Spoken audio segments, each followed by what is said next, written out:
Good morning. मेरा नाम राम नरेश मीना है।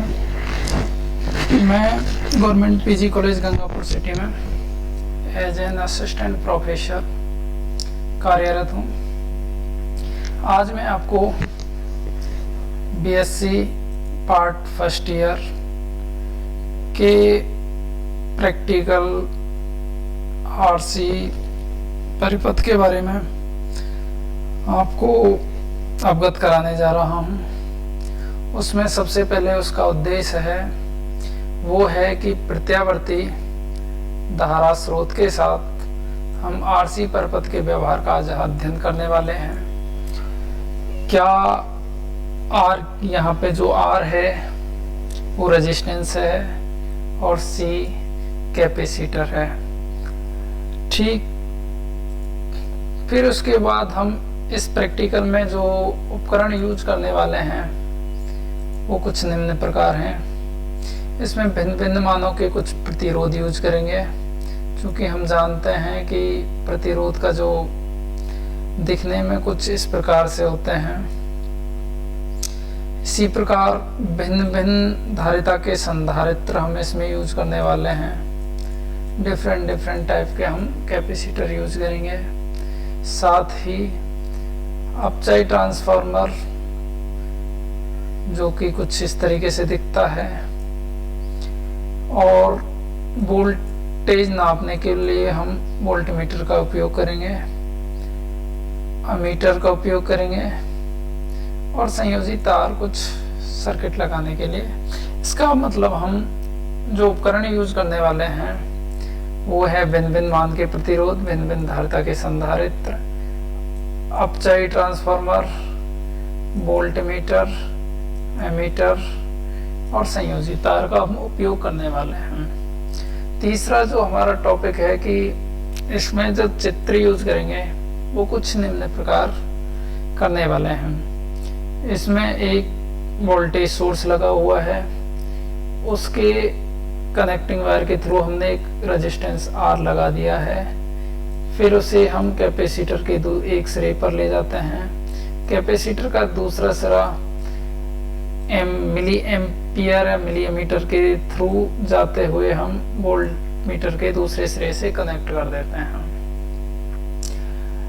वोल्ट रेजिस्टेंस के दोनों सिरे पर जो वोल्टेज नापने के लिए हम एक वोल्टमीटर का उपयोग करेंगे, जिसकी reading VR, voltage across resistance R। ऐसे ही वोल्टेज अक्रॉस कैपेसिटर C हम यूज करने वाले हैं। वोल्टेज अक्रॉस RC हम उपयोग करने वाले हैं, VRC।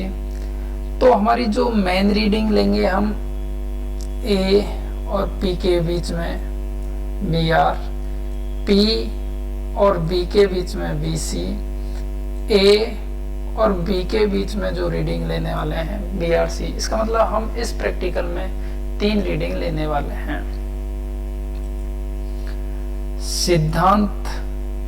सिद्धांत हमारा है कि आरसी परिपथ में प्रत्यावर्ती धारा प्रवाहित होने पर प्रतिरोध पर वोल्टता VR, धारा I एक ही कला में होते हैं। समझ में आ रहा है कि किस पर? प्रतिरोध पर। परंतु संधारित्र पर जो वोल्टता VC और धारा I की जो कला के सापेक्ष है वो π/2 के कोण से पीछे रहती है। क्या? वोल्टेज की कला धारा की कला से पीछे रहती है। किस पर? कैपेसिटर पर। ठीक है।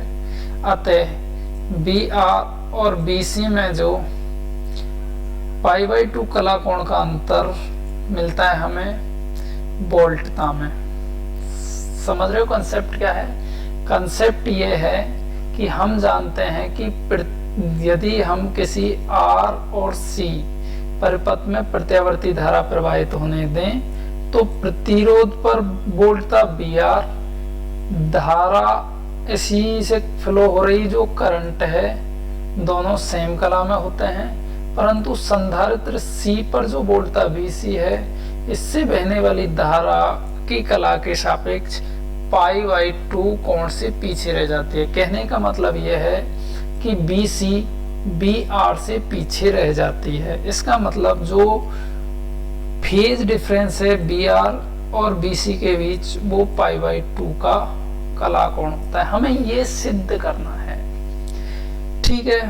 कुल वोल्टता B R, B R C और बी सी के डायरेक्ट सम के बराबर नहीं होती, बल्कि बी आर और बी सी के सदिश योग के तुल्य होती है। इसका मतलब हम समझते हैं कि जो बी आर सी है वो root of B R square plus B C square हमें मिलेगा।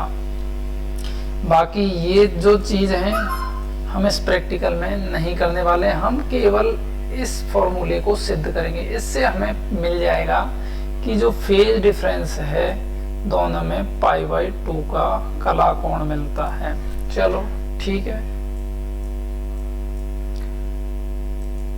नेक्स्ट जो विधि हम समझने वाले हैं, विधि को समझने के लिए हम प्रैक्टिकली समझते हैं, जिसकी सहायता से हम 24 वोल्ट और 12 वोल्ट आउटपुट ले सकते हैं। यहाँ पर कैपेसिटर है, यहाँ पर रेजिस्टेंस है, रेजिस्टेंस के 3 मान है, 33 kilo ohm, 10 kilo ohm, 5 kilo ohm. इसी प्रकार कैपेसिटर की भी 3 वैल्यू हम चेंज कर सकते हैं, वेरी करा सकते हैं। 0.1 माइक्रोफेरड, 0.22 माइक्रोफेरड, 0.47 माइक्रोफेरड। यहाँ पर पावर ऑन ऑफ करने के लिए एक स्विच है, साथ में एक वोल्ट मीटर लगा हुआ है। इस वोल्ट मीटर का मुझे यदि अल्पतमांक निकालना है, अल्पतमांक का एक ही तरीका है, परास बटे खानों की संख्या। यहाँ पर जो परास दे रखी है वो 6 वोल्ट है और 6 वोल्ट परास बटे खानों की संख्या। यहाँ पर जो खाने हैं, जहाँ पर 6 वोल्ट लिखा हुआ है वहाँ पर 10 खाने हैं। इसका मतलब परास हो गई मेरी 6, खानों की संख्या हो गई 10, तो 6/10 6/10, इसका मतलब 0.6 वोल्ट इस वोल्ट मीटर का अल्पतमांक होगा।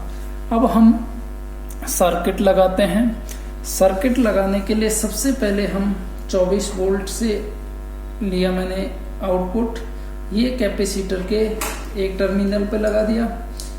फिर कैपेसिटर का दूसरा टर्मिनल रेजिस्टेंस से जुड़ा हुआ है, रेजिस्टेंस का दूसरा टर्मिनल वापस कॉमन में जा रहा है ट्रांसफार्मर के। तो सर्किट हो गया मेरा कंप्लीट। अब रीडिंग लेने के लिए मुझे 2 टर्मिनल, 2 वोल्ट मीटर के दोनों टर्मिनल से 2 टर्मिनल निकाल लेने हैं। ये टर्मिनल निकालने के लिए मुझे यहाँ पर केवल 3 वैल्यूएं लेनी है, BC, BR और BRC, ठीक है।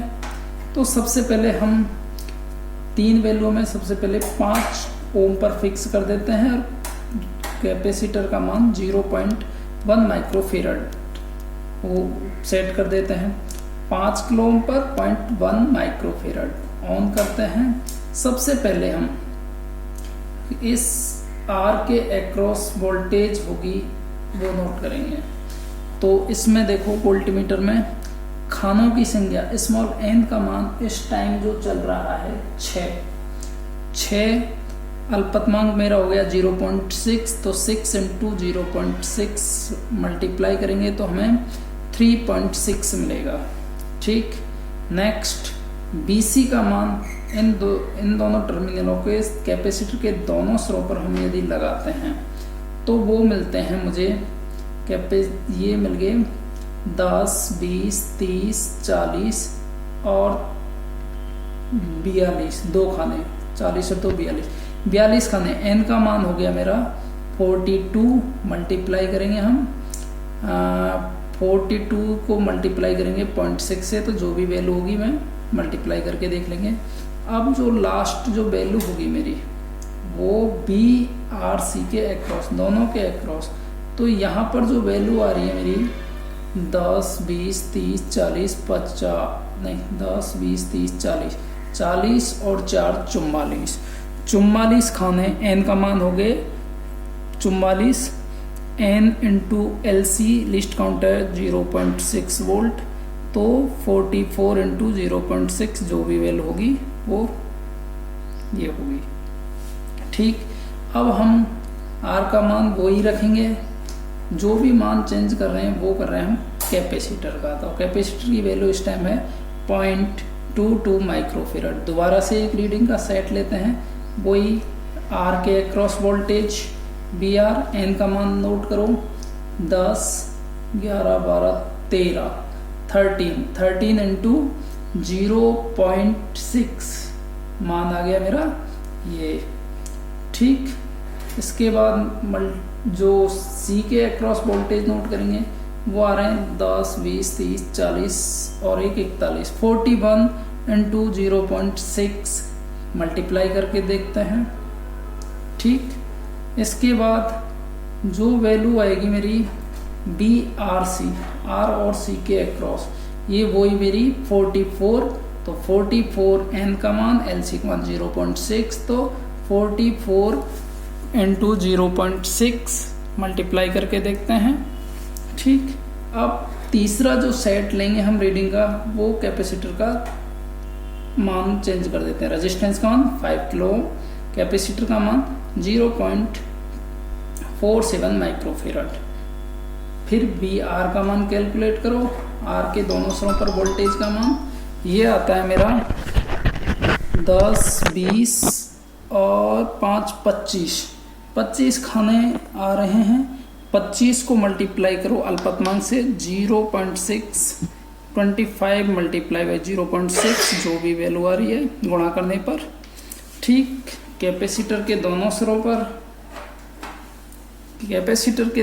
पर BC का मान, वोल्टेज अक्रॉस द कैपेसिटर, ये मान रहे हैं 10, 20, 30 और 35, 35, एन का मान हो गया 35 इंटू 0.6 इज इक्वल टू। ठीक, इसके बाद जो मेरा मान आ रहा है आर सी का मान कोई 44 खाने आ रहे हैं, एन का मान 44 इंटू 0.6 इज इक्वल टू मान आ गया मेरा ये। इसके बाद अब हम दोबारा से यहाँ पर कैपेसिटर को वापस अपने पहले मान पर ले जाते हैं। अब चेंज करेंगे हम आर का मान मैंने कर दिया 10 kilo ohm. 10 kilo ohm capacitor का मान है 0.1 माइक्रोफेराड। दोबारा से रीडिंग लेते हैं, ये आ गया मेरा। ठीक, वोल्टेज अक्रॉस रेजिस्टेंस कैलकुलेट की, खाने आ गए 10 और 2 12 इंटू 0.6 इज इक्वल टू मान आ गया मेरा इतना। ठीक, फिर इसके बाद कैपेसिटर के क्रॉस लेंगे, वो आ रहा है मेरे 41 खाने इंटू अल्पतमांक से गुणा करेंगे 0.6। ठीक, नेक्स्ट अब मान आ रहा है मेरा BRC, ये आ गए 44 खाने, अगेन रिपीट हो गया। ठीक, फिर अब मैं मान चेंज करूँगा 0.22 माइक्रोफेराड। इस पर खानों की संख्या आ रही है मेरी 10, 20 और 4 24, 24 इंटू 0.6, यहाँ पर आ रही है 10, 20, 30 और 5 35, 35 इंटू 0.6 से मल्टीप्लाई करके मान ज्ञात कर लेंगे। फिर BRC का मान वही 44, एन का मान 44 इंटू 0.6 वोल्ट, जो भी मान आ गया। अब जो नेक्स्ट सेट लेंगे वो मान करेंगे हम 0.47 माइक्रोफेराड। वही BRC रिपीट करते जाएंगे।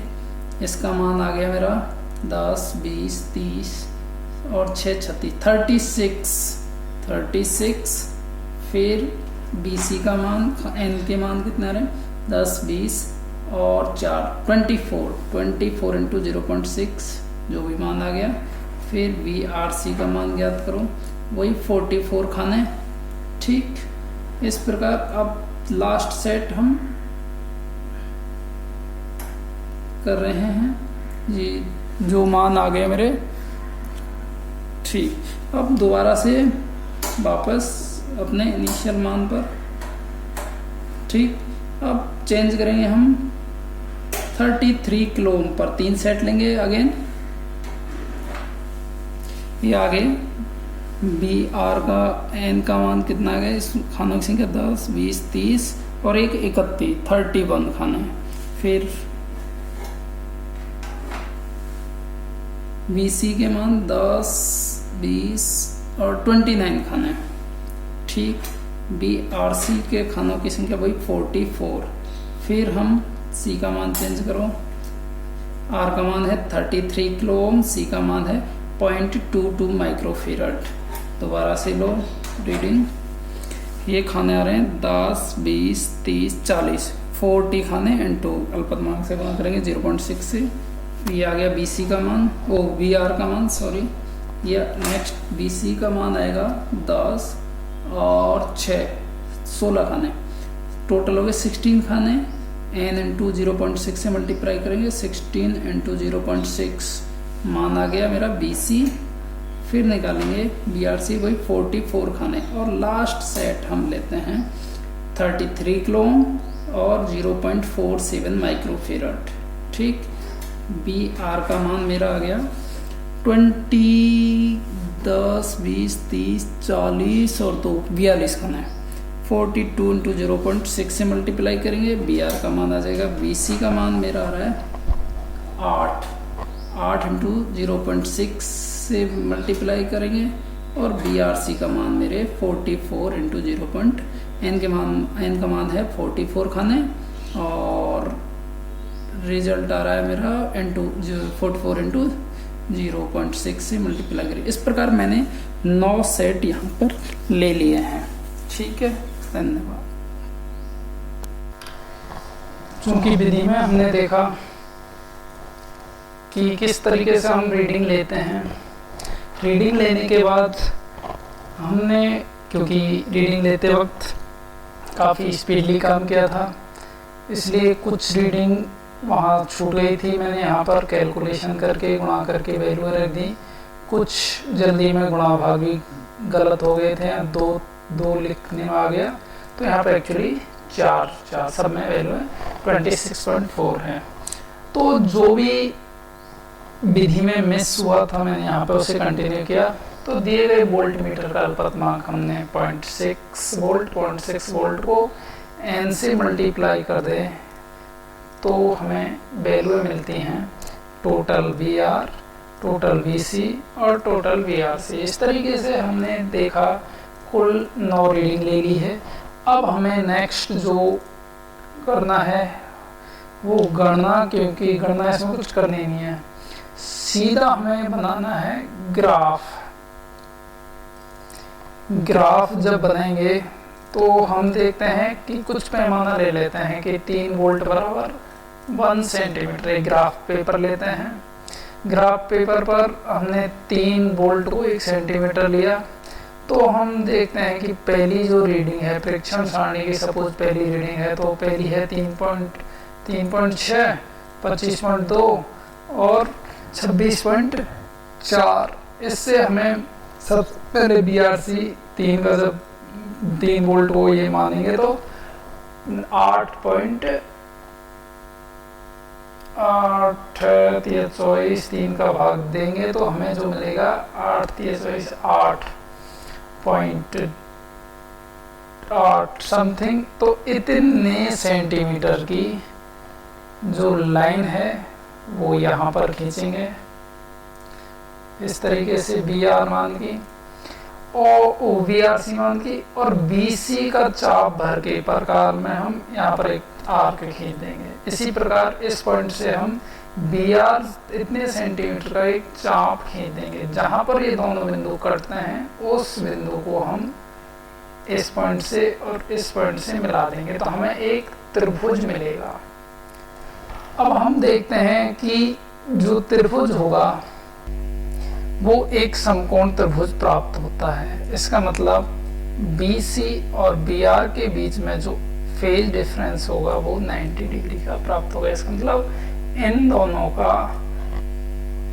स्क्वायर का सम का रूट BR प्राप्त होता है। ठीक है, तो यही तो था जो सिद्धांत था हमारा। सिद्धांत में था कि BR square plus VC square का रूट इजकल टू BRC। इसका मतलब BR और BC के बीच जो फेज डिफरेंस होगा, कला कोण होगा, वो π/2 प्राप्त होगा। ठीक, इस प्रकार हम जितनी भी रीडिंग है 9 रीडिंग है 9 के 9 ग्राफ बना लेंगे नीचे।